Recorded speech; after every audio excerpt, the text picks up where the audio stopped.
നിത്യമായ കർത്താവാണ്. എനിക്ക് അസാധ്യമായി എന്തെങ്കിലും ഉണ്ടോ? അങ്ങനെയാണെങ്കിൽ നിങ്ങൾ ഒരു പരീക്ഷണം എന്ന നിലയ്ക്ക് ഈ യേശുവിന്റെ വചനത്തെ സ്വീകരിക്കാൻ നിങ്ങൾ തയ്യാറാകുമെങ്കിൽ നിങ്ങളുടെ ജീവിതത്തിലും ദൈവം അത്ഭുതം പ്രവർത്തിക്കും. അത്ഭുതങ്ങളുടെ ദൈവമാണ് ഞങ്ങൾ പ്രസംഗിക്കുന്നത്. ചെങ്കടലിനെ രണ്ടായി പിളർത്തി ഇസ്രായേൽ ജനത്തിന് വഴിയൊരുക്കിയവൻ, മരിച്ചവരെ ഉയർപ്പിച്ചവൻ, കുരുടന് കാഴ്ച കൊടുത്തവൻ, ചെകിടന് കേൾവി കൊടുത്തവൻ, മരിച്ചവരെ ഉയർപ്പിച്ചവൻ. എന്തിനേറെ 3 വർഷക്കാലം കൊണ്ട് ഈ ലോകത്തിലെ ഏതൊരു മനുഷ്യനും ചെയ്യാൻ കഴിയാത്ത അത്യത്ഭുതകരമായ ഈ പ്രപഞ്ചത്തെ പോലും മാറ്റിമറിക്കുന്ന ഈ പ്രപഞ്ചത്തിന്റെ സൃഷ്ടാവാണ് ഞങ്ങൾ പ്രസംഗിക്കുന്ന കർത്താവായ യേശു ക്രിസ്തു. ഞാനിവിടെ അവസാനിപ്പിക്കുക. നിങ്ങൾ ഹൃദയപൂർവ്വം ഈ ഒരു വചനമെങ്കിലും നിങ്ങൾ കേട്ട് ഇത് നിങ്ങളുടെ ജീവിതത്തിലേക്ക് നിങ്ങൾ സ്വീകരിച്ചാൽ ഒത്തിരി വേദനകളിലൂടെ നമ്മൾ കടന്നു പോവുകയാണ്.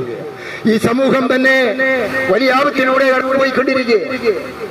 എത്രയോ കൊലപാതകങ്ങൾ, എത്രയോ ആത്മഹത്യകൾ, എത്രയോ മദ്യപിച്ച് വാഹനമോടിച്ച് എത്രയോ വാഹനാപകടങ്ങൾ, എത്രയോ ദാരുണമായ മരണങ്ങൾ സംഭവിക്കുന്നു.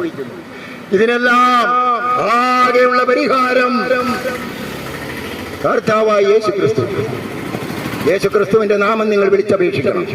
നിങ്ങൾ നിങ്ങളുടെ ഭവനങ്ങളിൽ ചെന്ന് രാത്രിയിൽ ഉറങ്ങാൻ കിടക്കുമ്പോൾ ഇന്ന് ഈ മധ്യാഹ്നത്ത് കേട്ട ഈ വചനം നിങ്ങളുടെ ഹൃദയത്തെ സ്പർശിക്കുമെങ്കിൽ, എന്റെ യേശുവേ, എന്റെ ജീവിതത്തിൽ ഇങ്ങനെ പ്രശ്നമുണ്ട്, ഞാനിങ്ങനെ വലിയ മദ്യപാനത്തിന് അടിമയാണ്, മയക്കുമരുന്നുകൾക്ക് അടിമയാണ്, എന്നെ ആരും അംഗീകരിക്കുന്നില്ല, എന്റെ ഭർത്താവ് എന്നെ പരിഗണിക്കുന്നില്ല, എന്റെ ഭാര്യ എന്നെ പരിഗണിക്കുന്നില്ല, എന്റെ മക്കള് ഞങ്ങളെ അനുസരിക്കുന്നില്ല, അവര് പഠിക്കുന്നില്ല, അവർക്ക് വിവാഹം നടക്കുന്നില്ല, പരീക്ഷയിൽ പാസ്സാകുന്നില്ല, എന്തെല്ലാം പ്രശ്നങ്ങളാണ്. ഞങ്ങൾക്കുമൊക്കെ ഇത്തരം പ്രശ്നങ്ങളുണ്ട്. പക്ഷേ ഞങ്ങൾക്കതിനെ മറികടക്കാൻ ഈ ദൈവത്തിന് വഴി കാണിച്ചു തരും. അതാണ് യേശു പറഞ്ഞത്, വഴിയും സത്യവും ജീവനും ഞാനാണ്. ആ യേശു മാർഗത്തിലൂടെ നിങ്ങൾ ജീവിക്കാൻ തുടങ്ങുമ്പോൾ നിങ്ങളുടെ ജീവിതത്തിലെ നടക്കാത്ത ഏതെല്ലാം ദൈവത്തോട് നിങ്ങൾ പ്രാർത്ഥിച്ചിട്ട് നേർച്ച കാഴ്ചകൾ സമർപ്പിച്ചിട്ടും ഉത്തരം കാണാത്ത പ്രശ്നത്തിലെ ഉത്തരം ഞങ്ങൾ പ്രസംഗിക്കുന്ന കർത്താവായ യേശു ക്രിസ്തു. ഞാനിവിടെ അവസാനിപ്പിക്കുന്നു. എന്നെ കേട്ട പ്രിയരെ, ഞങ്ങളുടെ കൈവശം അത്യാവശ്യം കുറച്ച് ബൈബിൾ ഞങ്ങളുടെ കൈവശമുണ്ട്. ഈ ബൈബിളിലെ ഓരോ വചനവും നിങ്ങൾക്ക് അമൃതാണ്, കാരണം ജീവനാണ്. ഉണ്ടാകട്ടെ എന്ന ഒറ്റ വചനം കൊണ്ട് ഈ പ്രപഞ്ചത്തെ ശിക്ഷിച്ച് പരിപാലിക്കുന്ന ദൈവത്തിന്റെ വചനം അക്ഷരത്താളുകളിൽ എഴുതി വെച്ചിരിക്കുന്നതാണ്.